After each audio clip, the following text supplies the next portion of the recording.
Go to the phone. Julius is up in Brookhaven, has a question about trees and why all these trees are falling down. Julius, good morning. Good morning, Walter. How are you this morning? Oh, I'm well. How can I help, Julius? Well, up here in the Brookhaven area, and obviously around Atlanta, we have lots of very large trees. Yeah. And what we're seeing is not necessarily them breaking off and falling down. They're just simply toppling over. Yeah. And we're noticing that it's mostly poplars, and they have a relatively small root system. So what I was hoping to do is just ask you if there are any signs when we look at the trees in our yards and things of that nature that could kind of clue us into perhaps a tree that may need some attention from an arborist or something of that nature to kind of assess its its viability in these heavy rains that we've had. I've got an observation, Julius, that I think is not obvious to a lot of people, but it's this. The trees that fall down are typically ones in a landscape. They're ones that are in a lawn or in a cultivated landscape where people have been gardening around them. I wonder if the poplars, and it's not only poplars, there's maples and oaks and things like that too, but I wonder if there's not so much competition but from other plants.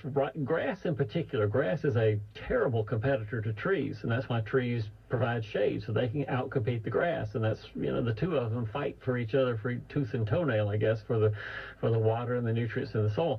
So if you have a poplar tree, for instance, let's say, and it's the middle of a lawn, and the grass is just fighting for all the resources it can find, the poplar doesn't have the chance to spread its roots out as far as it would like because the grass is inhibiting it. And if it's in a landscape, you're digging, you're cutting off roots here and there, and there's maybe not as much room to expand because of the house, the driveway, the other places that the roots would like to go. Well, all of that makes the anchoring system of the tree that much less effective. And poplars, as you know, are tall, big bad boys. They're giant trees. And I think that has some effect on it. And obviously the other effect is it's raining and the soil is slippery and the soil gives way. It's not as anchoring physically as it would be if it were dry soil.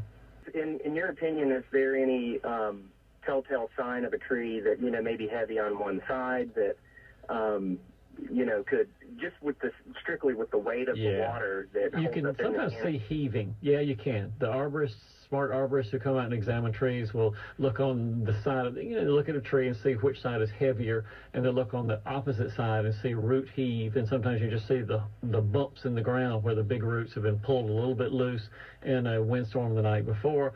And so they say, these roots are heaving. That's not a good sign, because the more it heaves and the more the tree leans, the more weight is unbalanced, and then boom, down it comes. Gotcha.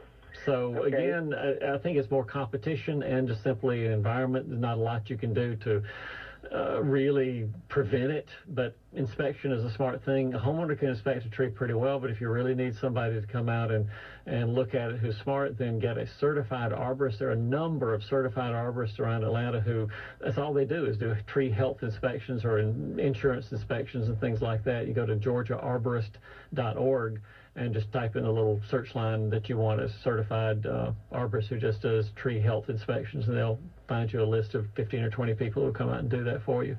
Julius, I got to get out of here, but thanks for your call.